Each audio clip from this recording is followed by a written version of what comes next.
Ladies and gentlemen, a very, very warm welcome on this pre-event for the Forum for the Future of Agriculture. We are speaking from Brussels, the headquarters of the European Land Owners Organization, in the shadows of the Berlaymont building. And we would like to discuss with you, whether you are at home, in the office, or wherever in the world, the problem or the solution of carbon farming and how it will impact land use. In its Stepping Up Europe's 2030 climate ambition, the Commission proposes to reduce greenhouse gas emissions by at least 55% by 2030 to achieve a climate neutrality in 2050. The communication proposes to move towards a more stringent contribution from the LULUCF sector, thereby contributing and creating a newly regulated land sector. And in this context, results-based carbon farming schemes could be a key priority.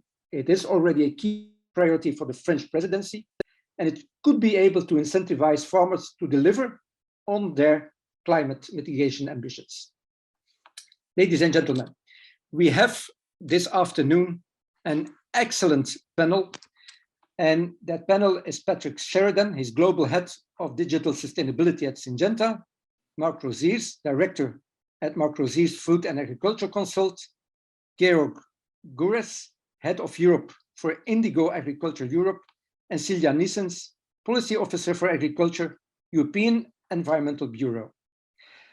Our first speaker should be coming from the European Commission and should be Christian Holzleitner. He had a slight delay. Let me have a look whether he's in our studio yet. That's not yet the case, so he will most probably join us later on, but let's that not be a problem, because we have some very, very fine panelists, and the first one is Patrick Sheridan.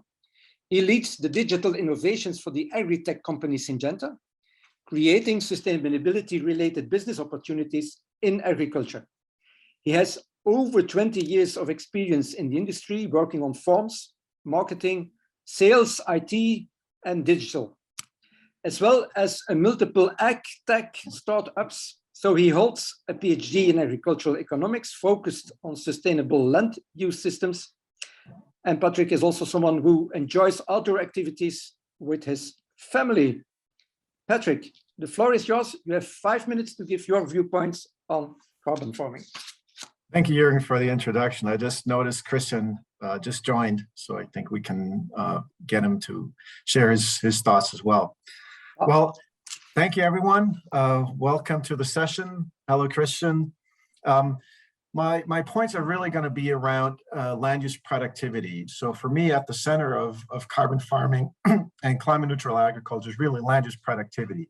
We need to look at pathways, how to make the agriculture sector itself climate neutral. Of course, livestock is really a central component of this, but for this session, I suggest we really focus on arable farming. Now, what does carbon farming have to do? We have to really reward total net benefit. And this includes avoiding further land degradation and restoring degraded land and avoiding detrimental land use conversion. Now, for arable farming, for me, this means we have to use existing land more productively and restore land that we have that is not at the optimum level of productivity to a level where it can be more productive. We have good research from Wageningen University and University of Nebraska and Lincoln that suggests that with existing technology, we can increase the output per unit of land by up to 50% in many geographies and in many different crops. So carbon farming can really act as a catalyst for such net positive developments.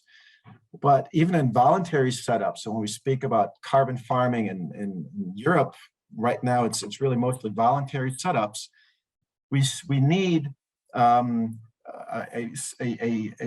collaboration of private and public sector where we can have policies and transfer payments in place because they play such an important role in Europe. So our ask is to explore together how we can leverage, for example, the EU CAP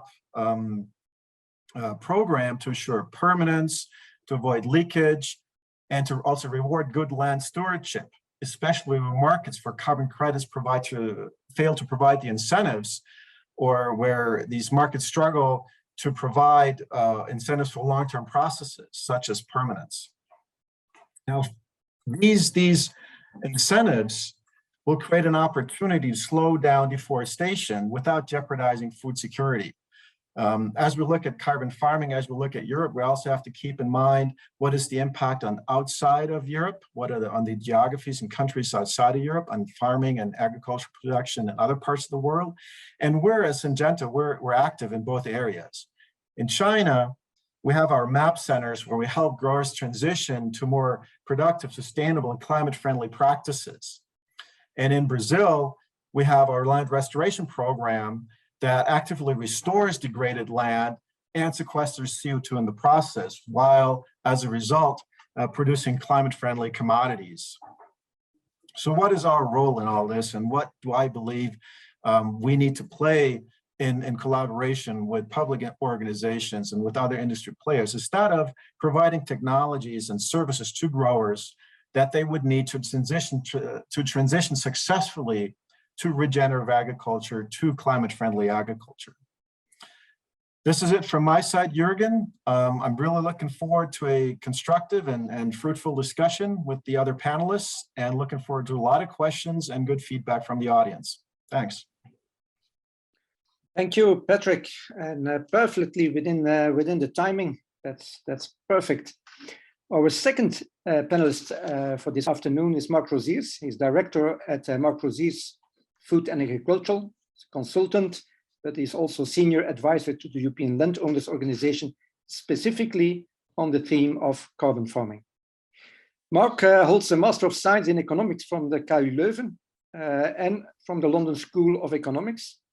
And he can, in the meantime, look back at 25 years of experience as an internal consultant and board member in a number of agri-food companies, agri-food investors and professional associations such as Agri Investment Fund, Agriland Arvesta, the Belgian Park Group, Boerenbond, Greenyard Foods, Iscal Sugar, Société Générale des Fabricants de Sucre de Belgique, and since 2016, also managing director of his own consultancy firm, which serves its clients with independent, evidence-based, and applicable advice on strategic management, going from strategy design up to the efficient organization.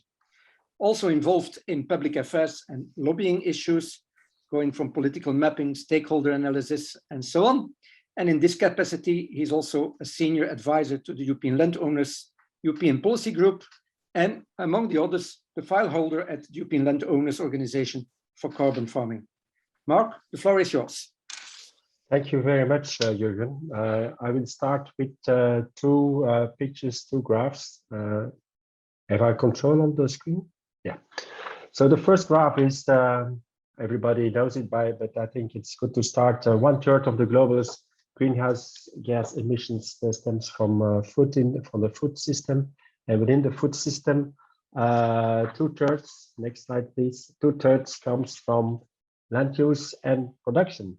So it's clear. Next one. It's clear that something has to be done, and that we, as farmers, as landowners, then can play a role in this whole thing.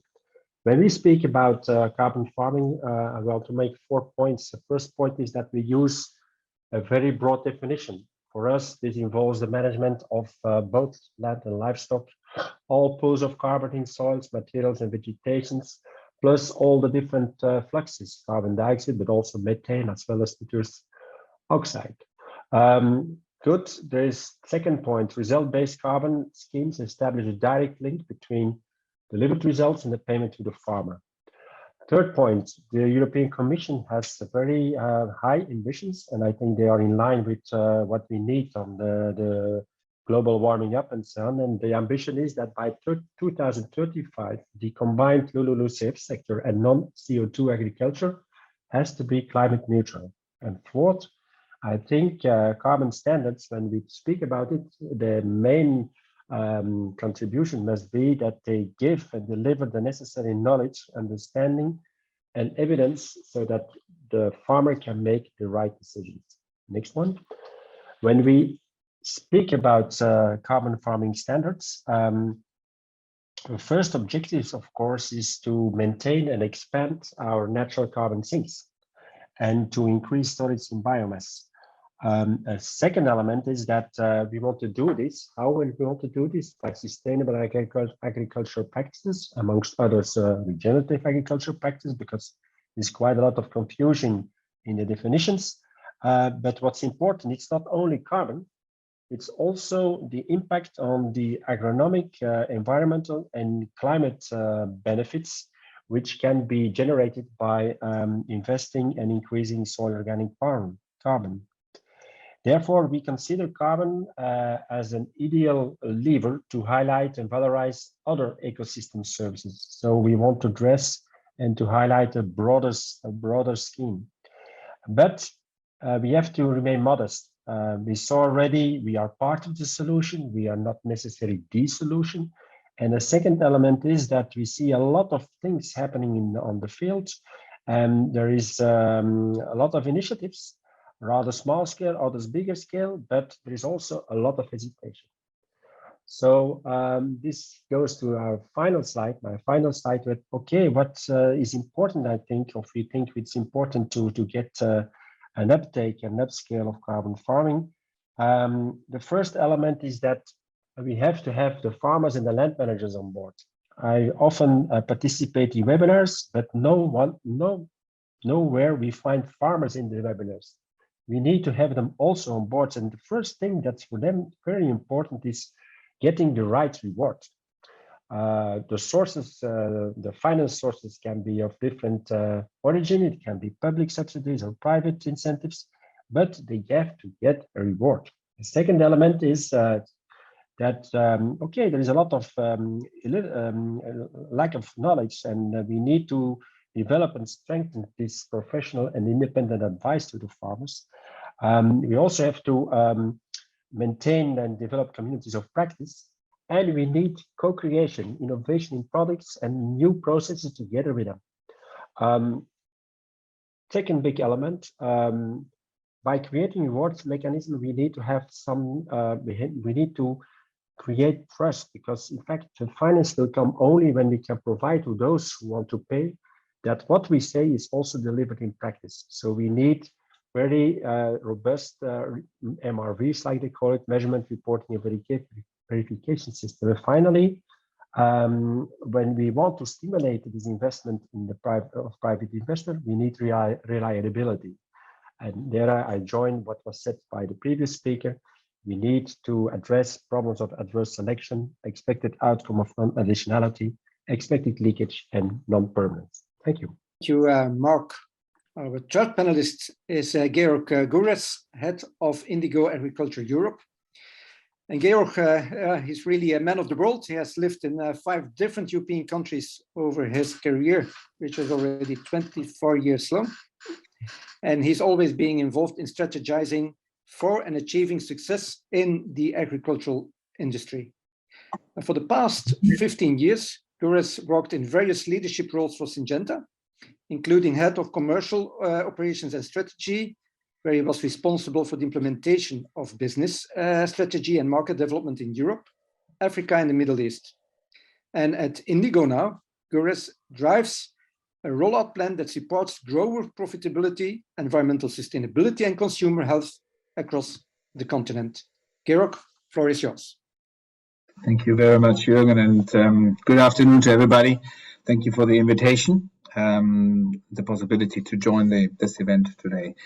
So for those of the ones on the call who don't know, Indigo is a relatively young company.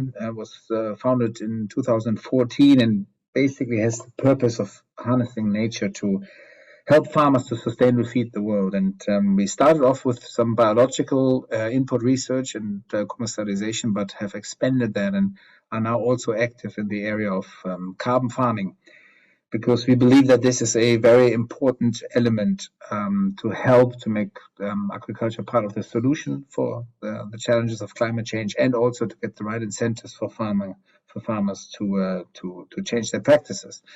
And what's important where it all begins for me, and when you think about carbon farming, is with preparing some regenerative practices to be applied for farmers. So that could be, minimum or no tillage. This can be cover crops. This can be longer crop rotations, or possibly also, where possible, less of synthetic input reduction on that side. What it does, it reduces the greenhouse gas emission. So that's not only CO2, but there would be also nitrous oxide and methane.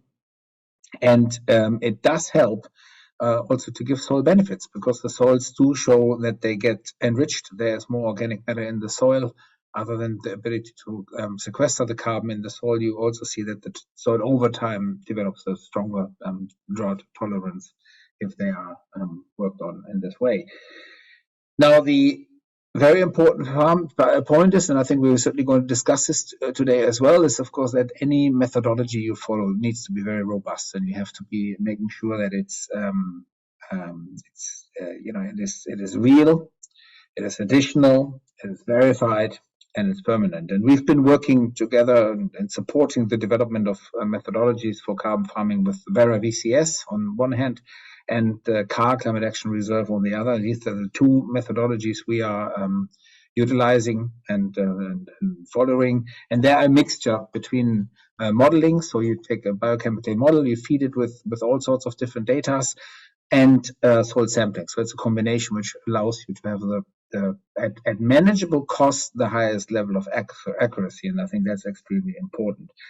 With all of these models, it is normal that the more farmers sign up, so the more hectares you have enrolled, the more the accuracy goes up over time in terms of the forecasting of on measuring and modeling of the sequestered carbon.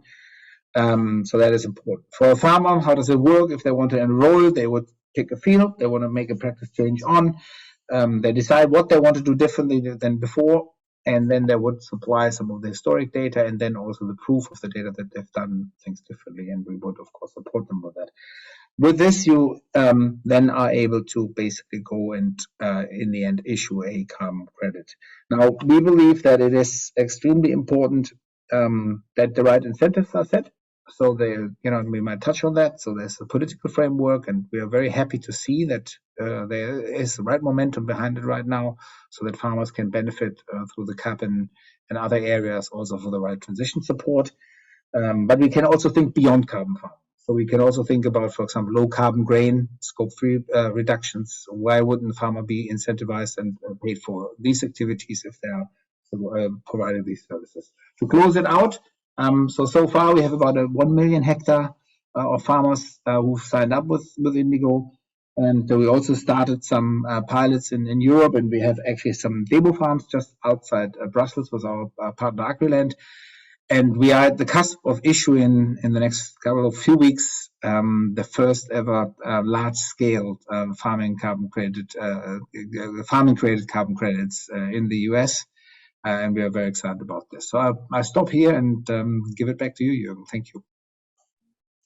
Well, Georg, exciting times ahead, not only for you, but also for us, because our next speaker will be Celia Nissens. She is the Policy Officer for Agriculture at the European Environmental Bureau. And her work currently focuses on the nexus between agriculture and climate policy, and then in particular carbon farming and agriculture in the Fit for 55 package. She holds a Bachelor of Science in Political Sciences from the KU Leuven and a Master of Science in Global Environmental Politics from the University of Edinburgh. Before joining the EEB, she worked on food, agricultural and climate policy in Scotland, but today she's here as the Policy Officer for Agriculture of the European Environmental Bureau. Celia, floor is yours. Thank you, Jürgen. Very nice to be here today. So let me start by outlining how we understand carbon farming, because I noticed that there are some differences between how we see it and what some of the previous speakers have said. So we consider that carbon farming is exclusively about land management practices. So we don't think that actions on intensive livestock farms should be considered carbon farming. It really should be about managing the emissions and the sequestration on the land. We do agree, though, that we need to look beyond carbon and also consider other greenhouse gas emissions, because the cycles of nitrogen and carbon are intimately linked, and so actions on one can influence the other. And in particular, we think that the focus should be on ecosystem restoration. And here we're looking at soil restoration and also restoring landscapes, ecosystems at landscape level, as being the core of carbon farming. So this would mean considering that practices such as agroecology, agroforestry, the restoration and rewetting of peatlands, high nature value grassland management, and close to nature forestry are really what we consider the core practices that we need to incentivize through carbon farming.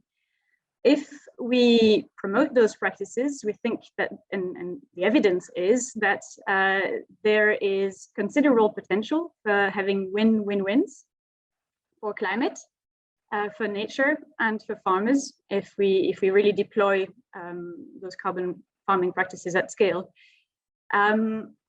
I'm not going to go into a whole lot of detail on the sort of climate and nature angles, but I'd like to say a bit more on the what there is in it, what farmers can get from this.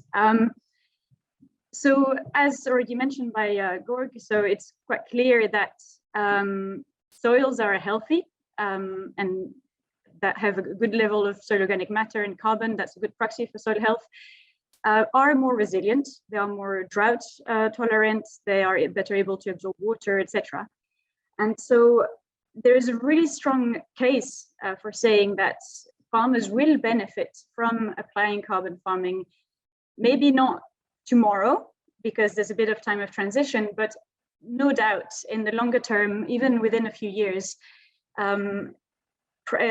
practice and sort of research and field experiments have shown that clearly there are large benefits.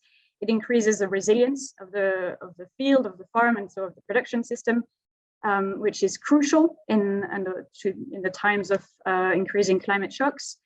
And it can allow also to lower costs of production because it can allow to reduce the use of fertilizer and pesticides, which is something that we should be really thinking very carefully about nowadays in the context of the current conflict and the incredible rise in fertilizer prices.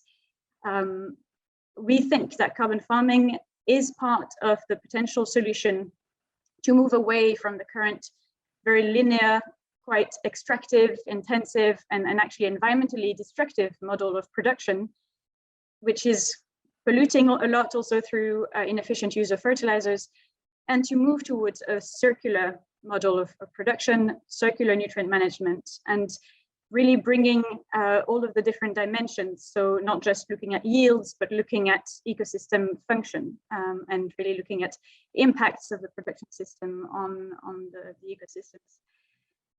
And if we do that, we strongly believe that farmers will benefit. Now, there's a key thing, which is that we think there is this potential for win-win-wins if we deploy and scale up carbon farming, but there are also incredible risks if we do it wrong. We are very wary of deploying carbon farming through an approach which is narrowly focused on carbon and carbon sequestration, looking only at the amount of carbon in soil and not necessarily at the bigger picture of the impact of the different practices. And we are especially worried about the form in which we will, or the way in which we will incentivize farmers to deploy carbon farming, because we do not think that voluntary carbon markets are well suited to support farmers in this transition. My time is up, so I'm not going to go into much more detail now, but we just want to make this sort of warning that we could be creating perverse incentives if we deploy carbon farming in the wrong way. So let's try and be careful and do it well. Thank you very much, Celia. I have to say, we have just heard our 4 panelists, 4 great views, many ideas, but let's come back a little bit to, let's say, the main framework, and that will be given to us by Christian Holzleitner. He's a head of unit responsible for low carbon solutions as including land economy and carbon removals. And he's doing that in the Directorate General for Climate Action in the European Commission. Previously, he has worked as an assistant to the Director General for Climate Action, covering all issues related to the European Union and international climate policy, and also at the Director General for Competition in the area of state aid for services of general economic interest in the postal, transport and health sectors. Before joining the European Commission, he was a senior manager with KPMG Germany on international transfer pricing. He's an economist, holds a PhD of the University of Linz in Austria, and he's absolutely the expert from the Commission who can assist us in this topic. Christian, floor is yours. Thanks so much, Jürgen. Good afternoon. Sorry for the slight delay. I think finally it's a good thing to come after the panelists, so I can already respond to some of your remarks. Okay, let's get going. I start with the very big picture on the next slide. Europe wants to be the first climate neutral economy in 2050. So this means in 2050, on balance, we shouldn't emit any more greenhouse gases to the atmosphere. So this means in the first place, we need to reduce our reliance on fossil fuels. And as we've seen over the last days, unfortunately, there are more reasons why we should get out of fossil fuels as quickly as possible. But we will still have emissions in 2050, not least from the use of fertilizers, from livestock. So we need to balance those emissions. We need to remove CO2 from the atmosphere. So be it by storing more CO2 in our forests, in our soils, or in the products that we produce out of biomass, like woody construction material. And here, and immediately flipping to the next slide, we are right into the debate on sustainable carbon cycles. So the communication that we published 15th December last year. And it's about, when we talk about sustainable carbon cycles, it's about two things. It's about producing our food, our biomass, more sustainably. Already doing that, taking in more CO2, but also then using that biomass more sustainably. We need more biomass as feedstock, like for the chemical industry, or to produce fibers. We won't have any more of fossil carbon, but we still need carbon in the industry. And it can only come from biomass or from direct air capture. So there will be increased demand for non-fossil CO2 in 2050. But we must do it sustainably.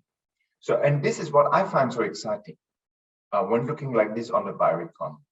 We can have here value chains that can be climate neutral or climate positive ones. And it will be the first ones in the economy. And I think that's such a strong and powerful statement to say we can produce our food, our biomass, climate neutral or in a climate friendly way. And this is, I think, what we should look into first. And on the next slide, let's zoom in on carbon farming. The idea is simple. You store more CO2, you sequester more CO2 in your soils, in your forests. You get an additional income for that.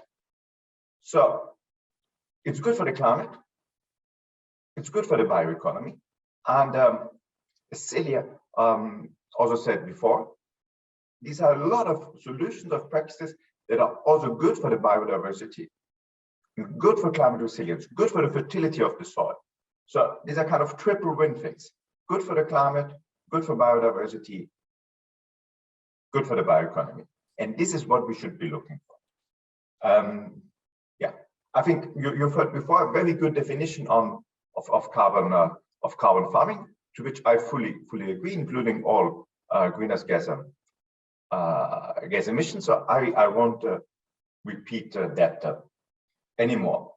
On the next slide, I've listed several practices. I won't go through all of them, you all know them, but I want to point to two things. Like, for example, if you take agroforestry, this is not about taking land out of agricultural production, but about combining agriculture with forestry. So on the same parcel of land, still continuing to produce food, but combining it maybe also with the production of biomass, with more hedges and so on to increase the fertility, wind protection, and so on.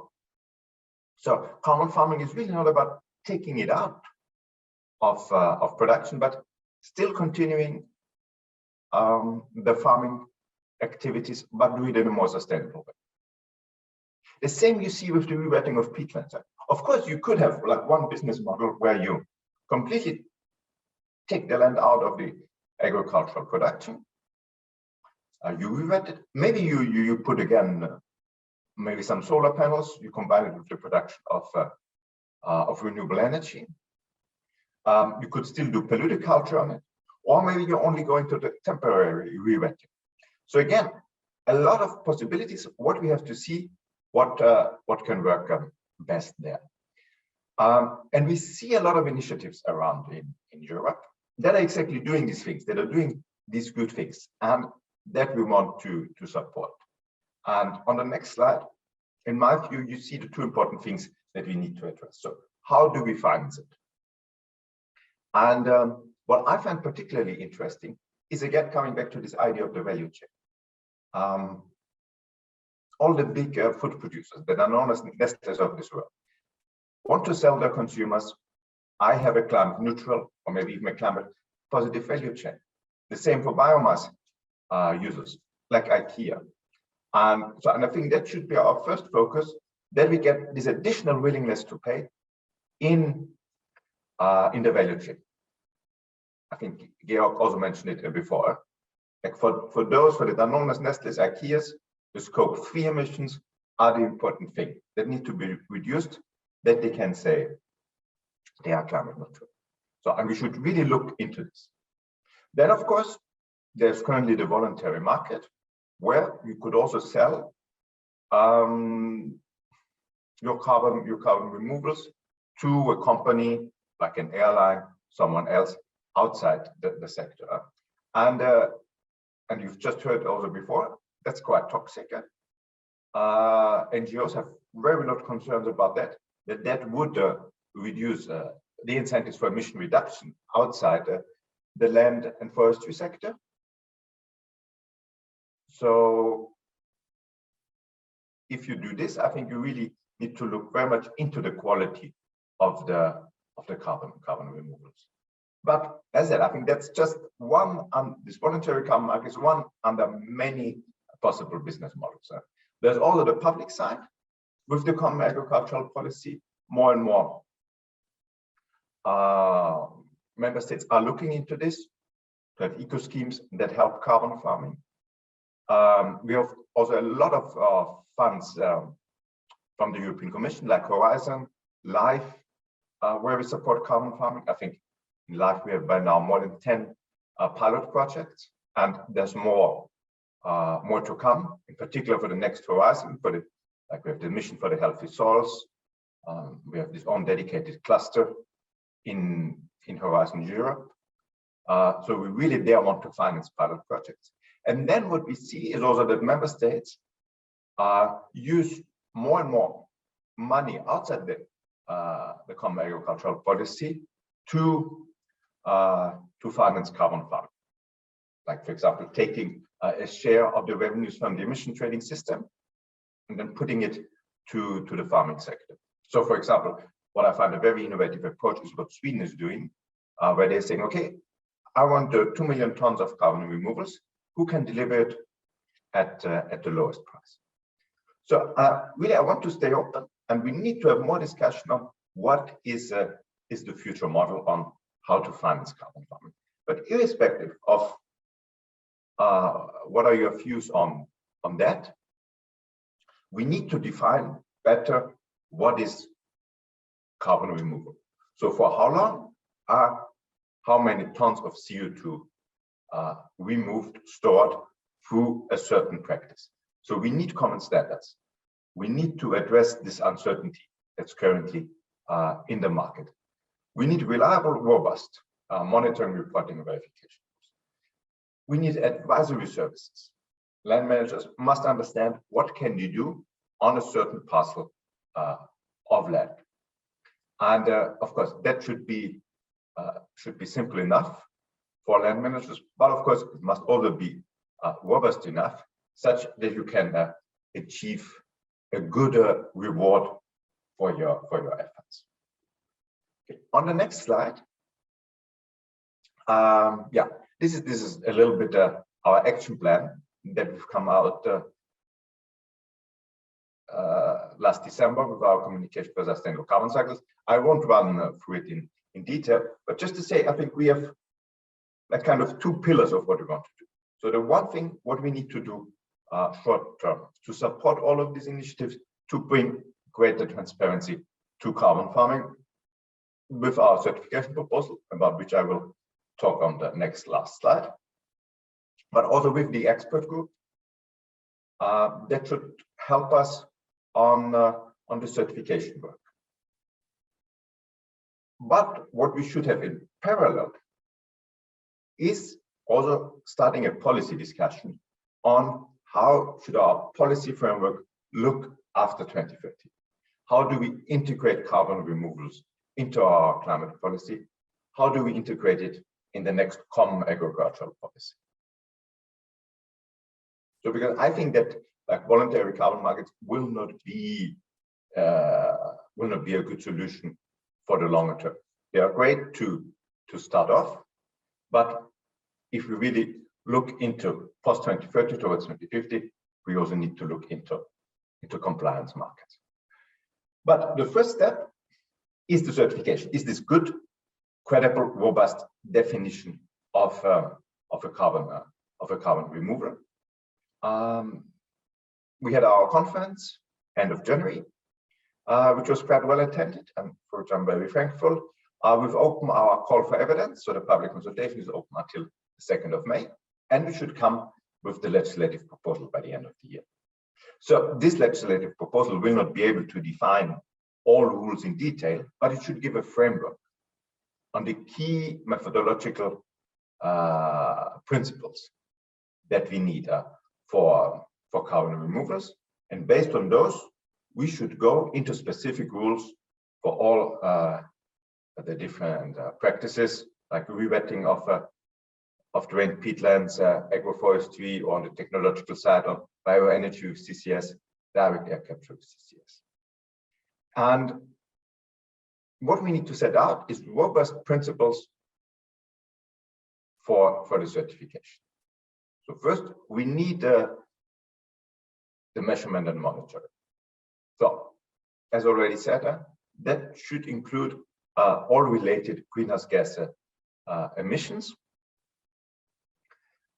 We need to show the additionality. I think that's something very important for the ones who finance the carbon removals. They want to understand, okay, yes, I'm not paying windfall profits, so this is for extra effort. So you can look into historic benchmark. You could look into average of class, best of class benchmarks, so to compare the efforts. Then I think the duration of the storage is a particularly important one in carbon farming. I don't think that you can like oblige a farmer to guarantee the storage of CO2 for 100 years. So one will want to look probably into a shorter period, maybe 5 or 10 years. So to give an incentive for the farmer to keep the practice going for a certain period without setting the requirements so high that it becomes an environment, an entry barrier. And then, of course, what was also mentioned before, what is very important is that we look into the environmental benefits, that we give this room for quality competition in co-benefits for biodiversity, and that we really put very credible safeguards that the carbon removals don't come from the use of glyphosate or from the use of additional fertilizers or so on. So I think that will be very important for the quality and credibility of the carbon removals. So based on those few points, we want to establish an effective governance framework. We really want also to take the time to discuss with all of you, okay, what are exactly those rules that we really get the best, we make the best of all the experience that we have in Europe. We see a lot of activities, like for example, in France with the Label Bas Carbone. Because we just had Indigo before. So let's learn from all these pilot projects. And then we should come out with really a consistent framework that works both for carbon farming, but also for industrial removals, I said, like air capture, CCS, VEX, but then also looking into storage in products like woody construction materials. And I leave it here. Thanks for your attention. Thank you, Christian. Thank you very much for this very clear and excellent overview of what carbon farming can bring us. And I will ask the other panelists to connect with their video also, because in the next 45 minutes, we will have a discussion with each other on the topic. And there were some questions coming in through the question and answers section. I'm going to interweave them with some questions I have. First of all, we have heard each time sometimes little different versions of what carbon farming could be. So I have the impression that we're still working on the definition. And I had the question from Gottlieb Basch, who was asking, okay, what kind of carbon farming are you referring to?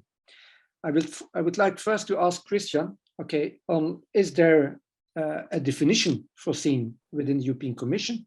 And then I would like to go to the other panel members if they are able to give some examples of what carbon farming can be. Christian, I will start with you. Yeah, we've given a definition in the communication from last December. What we will be now focusing on is really on the carbon sequestration. So I think Celia very well described it. What we will be doing. So it is about how much CO2 can you store in forests, in soils, taking also into account any related greenhouse gas emissions. And I think in them we need to put safeguards that we don't get to increases like in fertilizer use or in other uses of pesticides or whatever we don't want. But we are really aiming for a high quality definition of carbon removals, and definitely nothing to do with livestock. Okay, thank you. For the other panel members, I will keep on the same order as we had before. So I will start with Patrick. Patrick, from the viewpoint of Syngenta, carbon farming, what kind of techniques are you referring to, or is your company referring to? For us, carbon farming is really, how can we look at farming as an industry? How can we help growers become climate neutral or farm in a more climate friendly way? There will be opportunities in the livestock sector to reduce emissions, clearly. When you look at the emissions from enteric fermentation, that is a big driver of the emissions. So we as a technology company, we're also looking at, can we improve feedstock that would help growers reduce the emissions per kilogram of beef or dairy product that they would produce?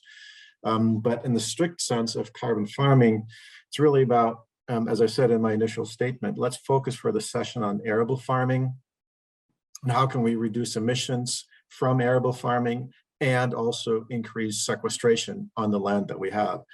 And we feel there are a couple of drivers, and productivity is a key driver in this game. So if you convert forest to arable land, you release hundreds of tons of CO2. So we feel very strongly that by increasing the productivity of the land that we have a big lever to reduce the emissions as we grow as a population and as we change diets to more, say, CO2 intensive foods. So therefore, that is one key driver that we want to look at. And for this, we really want to be open to technology.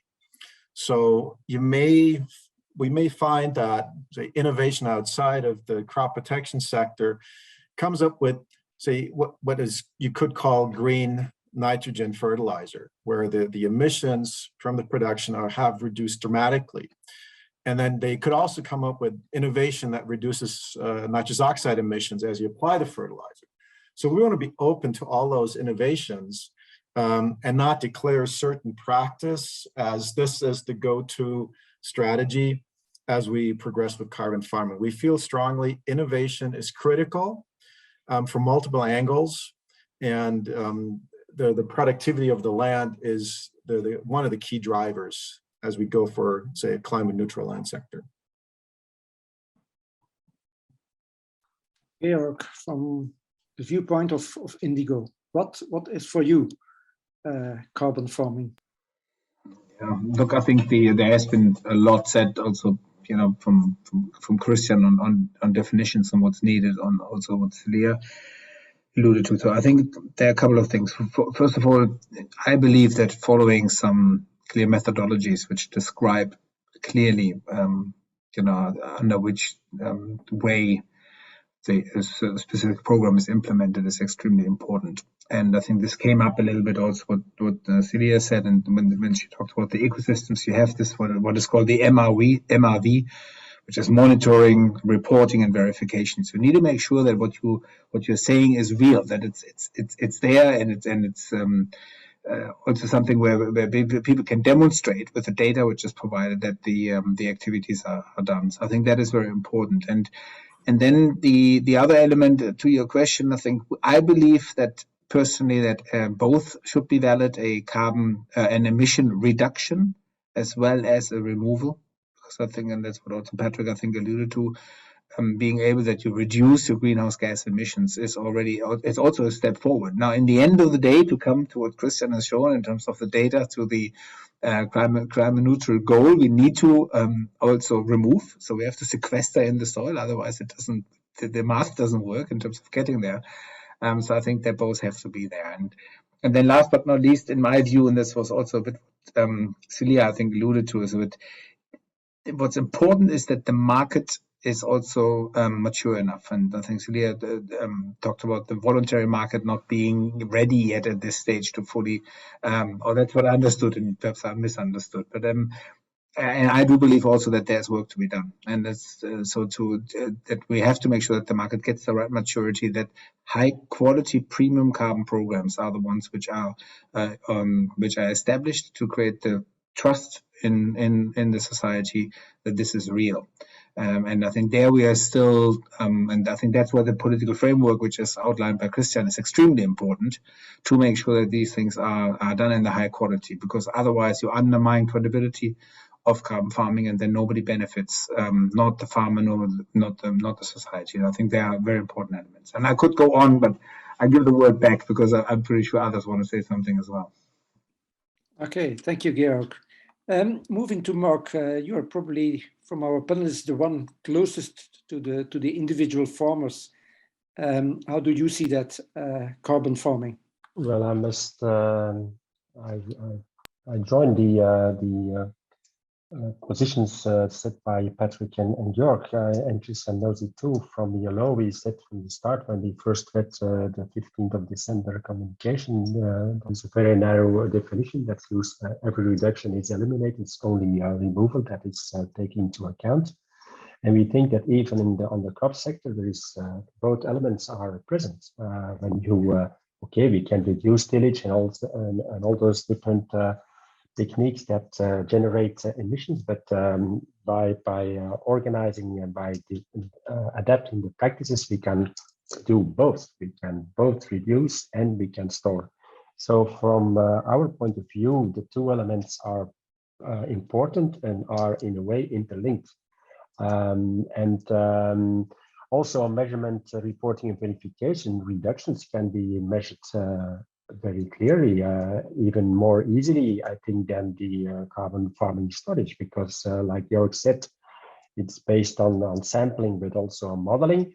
Reductions, you just measure and it's used. Okay, I understand from Christian, perhaps you can elaborate it later, that this whole reduction issue is taken care of in another strategy of the European Commission, concerning also in the livestock and methane, because I'm not just speaking about livestock now. But I think I remain with that position that we should work on both elements, reduction and removals. Celia, reduction and removals, is that going to be enough? What is the viewpoint on what carbon farming should be from an environmental organization?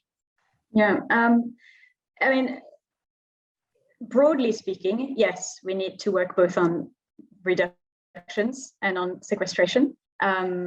That's also beyond the land sector. We have to reduce emissions from the livestock sector, which is a significant emitter of greenhouse gas emissions, as well as other sources of pollution and pressure on land use leading to biodiversity loss, etc. But when we're talking about carbon farming, the problem is that we are mixing the practices with the incentives a lot of the time. So I often hear that when people talk about carbon farming, they're actually meaning result-based carbon farming practices paid for by the voluntary carbon market. And then that's a very different conversation. If that's what we're talking about, we very, very strongly disagree with the proposals to include emissions reductions, whether it's in the land sector or in the livestock sector, because then we are creating carbon credits for a reduction in emission, which will then be used by, for example, very big polluters to claim that they are carbon neutral, but they're not. They are still emitting, and the farmers are still emitting, although a bit less. And at the end of the day, the atmosphere is still seeing more carbon. So that's where we see a huge risk of greenwashing, where we could have a system that is mixing credits for emissions reductions with credits for carbon sequestration, and both are used in the same way, and we're talking about carbon neutrality, etc. So there are different solutions to this problem, we think. One thing on a very basic level that we would like to see is that there should be some rules around the claims that companies can make. So for example, we would like to see very strict conditions for what the company can say in terms of its greenhouse gas emissions. We think that companies should be required to report both on their emissions and on their potential offsets separately, so that people in the general public and consumers, etc., can get a real picture of what the company is actually doing for climate mitigation. And then on a different level, well, we should look at a different mix of policy actions in order to incentivize and reward and push for both emissions reductions and sequestration. We're very happy to see that the Commission is going to look at potentially implementing the polluter pays principle in the agriculture sector. We think that's quite long overdue, and that should be also part of the mix when we're talking about carbon farming, about reducing emissions. We don't think that we should be paying for emissions reductions, but maybe we should price emissions and then maybe have a system of benchmarking, and those who do better than the average get rewards and those who do worse get penalties. I mean, we need to be a bit more creative and not just think voluntary carbon markets are great and they're going to solve everything, because we don't think that's the case. And maybe to very quickly clarify what I meant earlier, I wasn't referring to voluntary carbon markets not being mature enough. What I said is that we don't think they're well suited to support farmers in the transition, because of the issue that those markets are rewarding only carbon that is sequestered, that is additional, which means that on one hand, a large group of farmers will not be eligible for carbon credits because, one, maybe they've been sequestering carbon for 20 years already, so they don't have much more to sequester. Maybe they are in a climate or they're working at soil type that actually doesn't have very large sequestration potential. Maybe they're a very small farm, and participating in the voluntary carbon market would be a greater cost than the benefit. So in all those regards, I mean, and I'm not even looking at the very technicalities of carbon markets and the issues around the way that projects are set up, ex ante versus ex post payments, etc. There are very important questions here, and we don't think it's a supportive way to pay farmers for their transition. It will work for some, it will work for the biggest, probably for the most intensive farmers who have a lot of carbon sequestration potential, but not for everyone. And so that's why we're really urging the Commission to step very carefully and to consider other options. We believe that the funding that is available already in the Common Agricultural Policy should be utilized to support farmers in the transition that they need to undertake, and rather than continue to be spent in the way that it is now, which is not helping farmers and not helping the environment either. Celia, you just mentioned something which I find very intriguing. You said maybe farmers will not be interested in carbon farming because they have been taking care of their land for the last 20, 30 years, and so they already have a high carbon content. Does that mean that when setting up carbon farming schemes, that in reality that we are going to give a gift to those who have been doing it in the wrong way for the last 20, 30 years, and let's say giving something extra to those who have been using the most negative tools and instruments on their land? It's a tricky question, but I mean, if you look very narrowly at the mathematics of how carbon markets work and carbon credits work, those who have the lowest carbon content now will get the highest reward because they will have very high sequestration potential in the short term and will be able to sequester carbon for a long time. And those, by definition, are those who have been using their soil in a way that has depleted the carbon in that soil. So it is, in a way, indeed, giving big rewards to what we could call laggards, or farmers who have had very, very intensive systems. And we should have a conversation about whether that's the right approach or not, because those farmers do need to change their practices. But is it worth creating a very unfair system to get them to make that change? The reason I'm very much interested is, well, I'm working for the European Landowners Organization, and so we see that private landowners, where their main value is their land, are quite often taking very well care of their land because that's the value they can give to the next generation. That where farmers who are not owning the land, do see that value of the land in a very different way. And I would like to go to Christian. I don't know, so the Commission is setting up the carbon farming schemes. Have you taken into account a way to make sure that people having high carbon concentrations on the land, that those also get a reward for keeping that at a high level, or is that out of scope? I think Gottlieb in the chat just had a suggestion. I think it comes down very much to which benchmark you set. And this is now entering a very technical discussion. You can have an historic benchmark on which you may have the problems that you've just discussed. On the other hand, it's a good way to quickly get a big effect. The other option is you set kind of average of class, best of class benchmark, and then you only pay above that benchmark. So I think this is not a specific, it's not a problem specific to carbon farming. It's a problem you have everywhere when you introduce such an incentive mechanism, be it public, be it private. So, and I think this, what I would hope, and we should have a good discussion on that. This is what I would see. Once we have put up our framework, we discuss that in the in the expert group, so that we get a good approach to this. But this wouldn't be for me. Yeah, I think it's a challenging technical discussion, but very doable. Okay, thank you. That brings us partly to results-based carbon farming. Mark, you have been talking about that during your small talk. How can we confidently evaluate the effects of carbon farming schemes?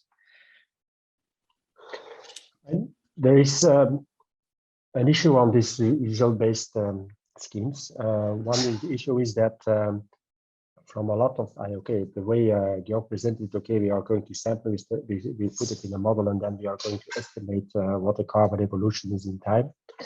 But like I said also in my introductory speech, carbon for us is a lever to go to a reward for all other ecosystem services. And when we broaden it up, the whole thing, then we find out that in fact, a lot of measures and practices that the farmer has can put in place, and we have some empirical evidence on the effect, but we do not have exact impact of all those measures. And this is also a barrier to implement an hesitation. It creates hesitation to implement, because when you want to implement practices where you know, okay, if I do that, I will have that impact on carbon in that period. And if you are not sure about it, then it's not clear for the farmer who has to apply these practices if he is going to what he's going to do exactly. That's also this issue I told you about, this lack of evidence, lack of professional advice, but also lack of sufficient empirical data. So I think in the beginning we will have probably a combination of two, so that we'll have some practices there we are very confident and that we know the result, other practices we are less confident, and that we have probably systems that are a combination of measure-based and result-based. And then by improving the measurements and the proxies and so on over time, probably we go from measure-based more and more to result-based. But in the beginning, I think we will need both of them. Okay, thank you. That brings me to Georg. Georg, I know that you as Indigo, you're working on as well measurements as a certification of carbon credits. Are we, let's say, technically far enough to really measure differences in carbon in the soil and to certify them? Yeah, yes, I think we are. Now, there is, of course, there are a lot of variabilities in the soil, and there's no question about it. So just, the day you measure on the same plot, if the temperature, moisture level in the soil is different from one year to the other, of course, you can already have variations. But in a long-term view, I think you can certainly measure the carbon buildup. And I think you have to see this as a statistical approach. The more data points you have, the more accurate the model will become. Okay, so I think in general, everybody's at the beginning, I would say, at this whole undertaking. But I'm very confident that in the years to come, we will get more and more confident and more precise in our forecasting. And already today, the mixture between a biochemical model and the measuring, the combination has a high level of accuracy. In the models, however, today what you have some buffer pools which are built in for margin of error. You can think this a little bit like, as I said, like an insurance concept. So you need to make sure you have to calculate what is a statistical error you will have, and you have build a buffer pool of carbon credits which are most likely created but will never be paid out. So they'll be held back as a bank account. So in case if there's any involuntary reversal of some carbon activities, for example. So I think that's already built in the models today. There are also model errors calculated in there to make sure that you don't issue more carbon credits than what has really been produced. But I would like to come back to one point which was said earlier, which I think is quite important for me. I do believe that finding an incentive structure that the private sector can also make investments in carbon farming and incentivize farmers is extremely important. I'm extremely grateful and happy to see that the political framework right now sets the right incentives to move and adjust the cap towards something which rewards more the behavior, which is a desired behavior. I think that's really good. But I do believe as well that we need to make sure that there's an opportunity to invest. I like Celia's idea for saying that companies have to possibly, that's an instant reaction and I need to think through it, but perhaps report more of how they come to their carbon neutrality. So possibly say, well, we did this amount of offsets, but I do believe that the investment opportunity of private sector, that farmers have that an additional income stream through carbon farming, aside of what is the subsidies which come from Brussels, I do believe is helping to accelerate the transition, and it therefore helps to benefit all of us. I think we need to make sure that we have this co-funding of public and private ensured through the right framework, and in my view, to accelerate that transition, because otherwise it's all on the shoulders of Brussels and the taxpayers. And I think we need to think more creatively. That's my personal view, and I think we need to find the right setup for this. Okay, I see that Patrick would like to intervene on this. Patrick? I'd just like to build on the statement that Mark made of the importance of this transition. So as we are exploring this space, we cannot, as Gerard now said, we cannot accurately, to say 99% accuracy, quantify all these changes of soil organic carbon. It's an approach of probabilities that we're taking right now. So I think this is an area where the European Commission and the European Union can really help the sector progress to cover this uncertainty in the beginning. There's uncertainty for the growers. There's also uncertainty for companies to make investments in the space, be it as a buyer of carbon credits, as a supplier of carbon credits, or as a partner to growers with inputs. There's a lot of uncertainty. So I feel the European Union can really help take part of this risk so that we can then do the right things. And I think there was in the chat, I'm not sure who made the point, was it Gottlieb? We have a pretty good understanding of directionally what practices are good and beneficial. We just don't know exactly how good they are. So this uncertainty kind of speaks against creating a tradable asset where you exactly know how much you're going to get for what money. So I feel this is an area where I'd like the EU to help us transition with their cap payments to new practices, and then technology evolves that will allow us to quantify this much more accurately than today. Patrick, you're referring to cap payments. Georg, just before you said we are able to create an additional income stream. So the question over there, and I've seen it also in the chat, was coming, I think, from Thomas Weber. You're speaking about a new green business model, and the question is, yeah, there is a need to pay for carbon sequestration, but do we have to pay that from within the common agriculture policy, or should we do that from outside of the agricultural policy?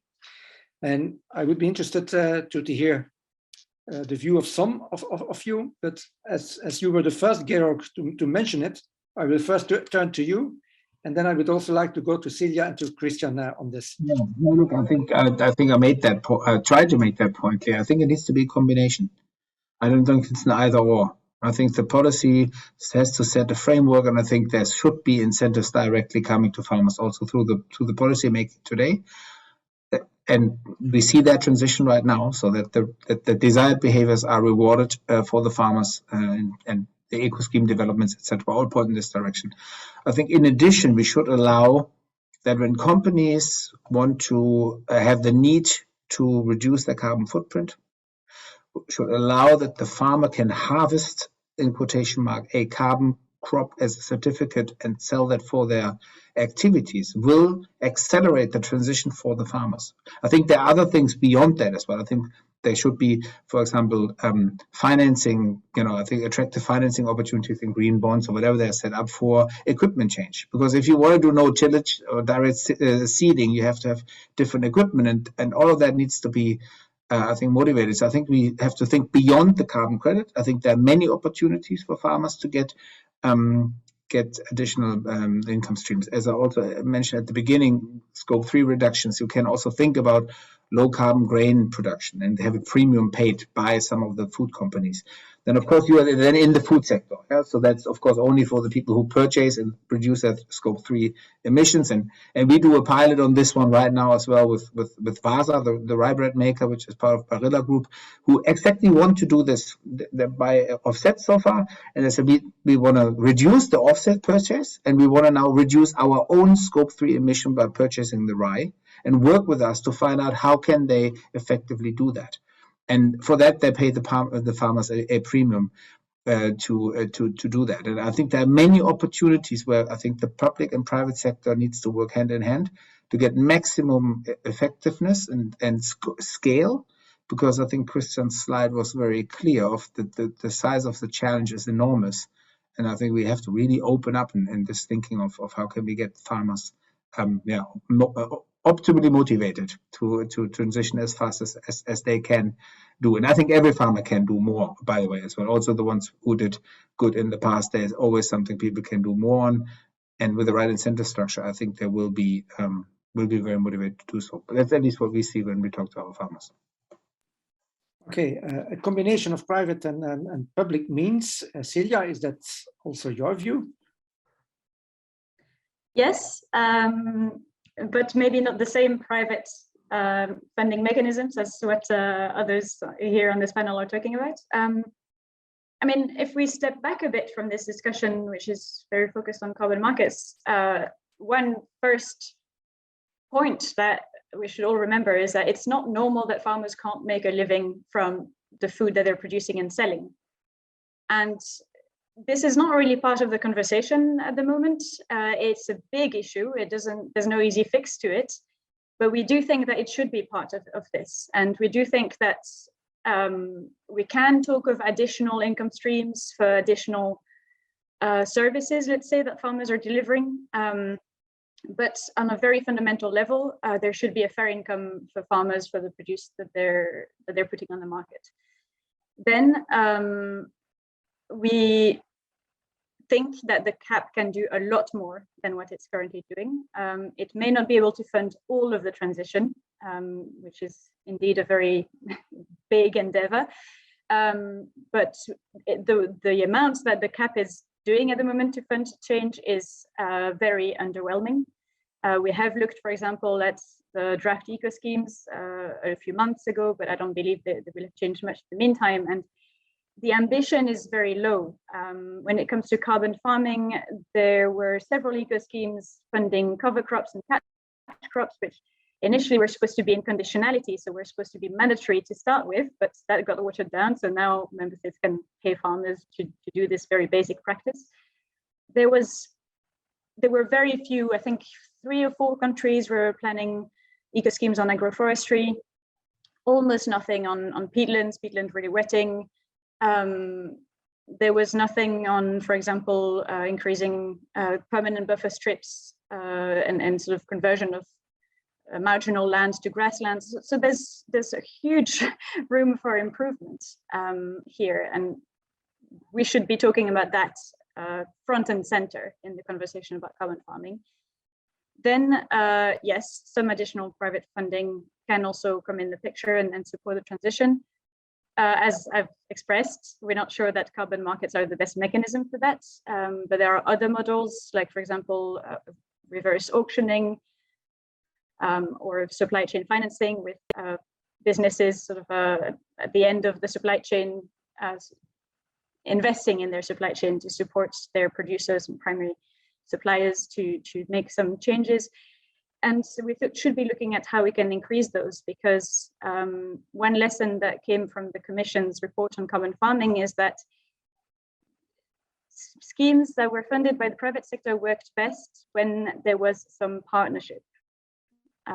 There is no partnership in the carbon market. There are buyers and there are suppliers, and farmers are not given necessarily, unless we have a very complex governance system, they're not supported and helped to enter the market, to get the rewards for their work, etc.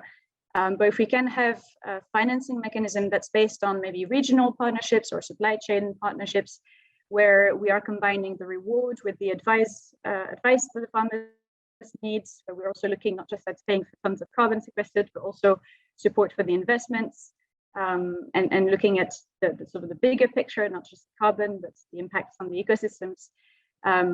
We think that would be the better way forward. It's more complex. It requires a bit more imagination and more complex, I guess, mechanisms to promote that. But it would be a better way forward, we believe. Okay. The CAP is not doing enough, you just said. And then, of course, I'm looking to Christian. Is that the case? You will soon see our observation letters. We're working on this. So you will soon see our first assessment of those plans. So we are currently working on this. I think, as I also said in my presentation, there are many potential sources of financing. If you look at the public side, it can be the common agricultural policy. It can be money outside the public money outside the common agricultural policy. On the private side, it could be within the agricultural forestry sector. It could be without. And I think we need to look at all of them. And there will, at the end, be different mixes of it. But let me say, like, from my personal view, what also Georg described before, and like what Nestle calls insetting, would be a very obvious way for me. It's about the own value chain. How do I, as being a big seller of food, being a big seller of biomass-based products, they are my scope 3 emissions, and I want to tell the consumers I'm reducing those emissions. I want to be climate neutral or climate positive, and I already have the contracts with my suppliers, with my farmers, and I'm already giving them incentives what they should grow. So building on this available incentives seem to me quite straightforward, also in terms of the incentives, the administrative costs. Then, of course, within the common agricultural policy, you have the eco schemes. But I think equally important, you can have investments under the Rural Development Program to cover the startup costs if you change to a new practice and so on.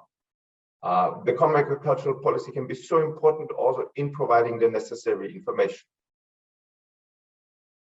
I mean, we have all the information that we need. We need to bring it to the farmer, to the forester.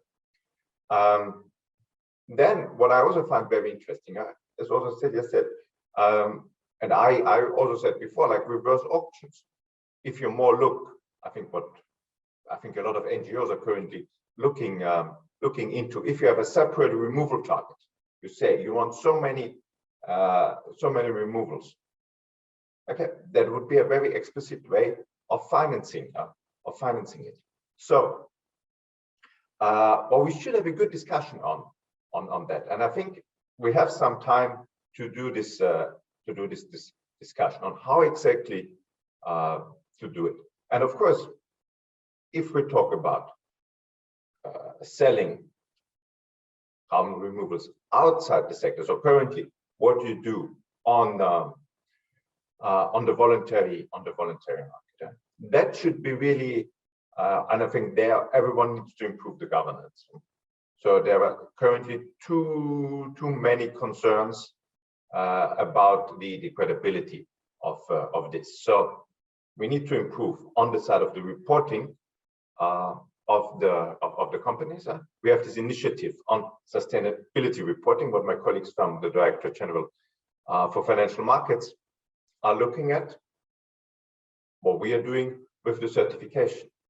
So, but I think the main solution for me would still lie within the agriculture and forestry sector, because I mean, we also proposed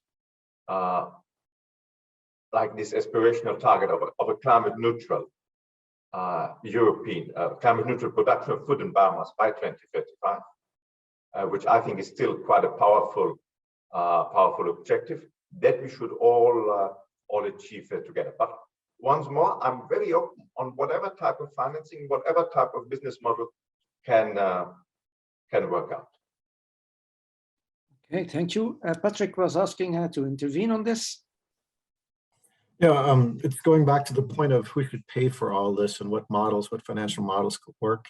I think Anne-Sophie in the Q&A, you had a pretty good proposition that the consumer needs to pay actually for the CO2 they produce or release by consuming the food products. So one could argue that voluntary commitments can be met with other sources of CO2 credits. When you look at prices, you can buy for a fraction of the price red credits from other parts of the world relative to the proposed $20, so depending on which source you need or you read, for carbon farming credits. So from a voluntary just procurement standpoint, it's much cheaper to buy carbon credits from outside the sector if you just want to meet your commitments. And then SBTI, as probably one of the leading initiatives regarding climate neutrality claims, they actually are really bullish on reducing emissions.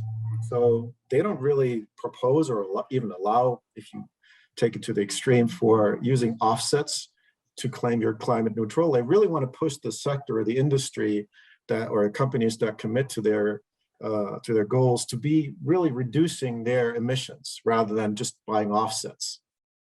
So in this context, I feel we as a land sector, and because we're discussing arable farming here, we have a pretty good opportunity to produce climate-friendly commodities, which are then also differentiated, because they will create more benefits than just the CO2 benefit, if you really look at what we would do.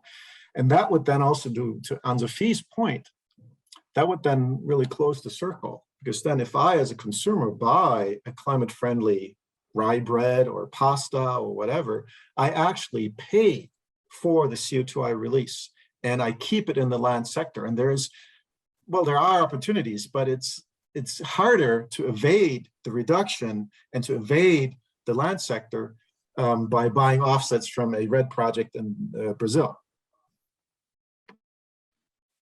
Okay, thank you very much. Well, there are many more questions coming in. I'm afraid that we are ending we're close to the end of this session. But I would like to give all of you an opportunity, let's say, to say in one or maximum 2 sentences why you think carbon farming is needed for the future. Christian, can I start with you? Oh, I hope I made my case for that by 2050. So yes, definitely. Okay, Patrick. Yeah, 100%. I feel very strongly we have an opportunity to enroll consumers by supplying climate-friendly commodities. And for me, carbon farming encompasses this. Georg? Yeah, look, I'm in the same camp, and I think the only important part is, and it came out in the discussion today, that and you started that as your first question, what is actually carbon farming? Okay, and we have everybody has some definitions, and we've heard many different ideas. And so from the way I've described and defined it, with some methodology which is robust and you can really, it's real. I think absolutely, I believe carbon farming is important and is one part, a puzzle piece of the solution. But I equally see that we can, what Patrick has just alluded for, is basically low carbon grain produced products. Some people call this carbon farming, others don't. I do believe it's in this bigger scheme absolutely relevant as well, because any scope 3 reduction of any food company is giving us the effect we need. So I do believe it's absolutely vital, and I also think we are just at the beginning of this discussion. The whole discussion is just really emerging in the last few years, and I do believe that we will see many other opportunities, and that's where I also agree with Celia said, that we need to be open-minded around these things, and I think we have to put ideologies aside and really think about what can help the climate And yes, I think carbon farming is one part of that solution for sure. Okay, excellent. Mark. Thank you. As we are producers of ecosystem services, I will broaden up. Amongst others, there's of course the classical output, and I agree with Cecilia that we want to have the right remuneration for the classical output that we produce as farmers and landowners and land managers. But also we produce also public goods, the other elements of the ecosystem services, and there we see carbon as the first sign, in fact, to get to get the opportunity to get rewarded for those public goods we deliver as a sector. And the carbon market and the carbon farming can play a crucial role in unlocking this potential for landowners and farmers. Okay, and Celia? So yes, of course, we need carbon farming, at least in the way that we define it, because our soil are degraded. A quarter of Europe is threatened with desertification. We are still emitting way too many greenhouse gases, and climate change is already hitting us, and biodiversity is collapsing at the fastest rate we've seen in the last few million years. So carbon farming can be a part of that solution if we do it well, as a way to promote sustainable land management practices. But then, of course, we need to be very careful that we do it well, and that we're not promoting perverse incentives and greenwashing. Okay, thank you very much. Before I say thank you to all of my speakers, what did I learn? It's not happening too often, but for once we have a policy proposed by the European Commission, which is getting positive reviews from as well the agricultural sector as from the environmental sector. We have heard it's about end reductions and emissions. We have to make sure that we give the right incentives to promote the right behavior, and we have an opportunity to do so. But as Celia mentioned, and I would say is the perfect timing, we have to take care that this is not becoming another way of greenwashing. But I think we are exactly at the beginning of a very new concept on which farmers and environmentalists can agree that it is giving positive effects. Let's make use of this situation to do something about it and to embrace carbon farming in the right way.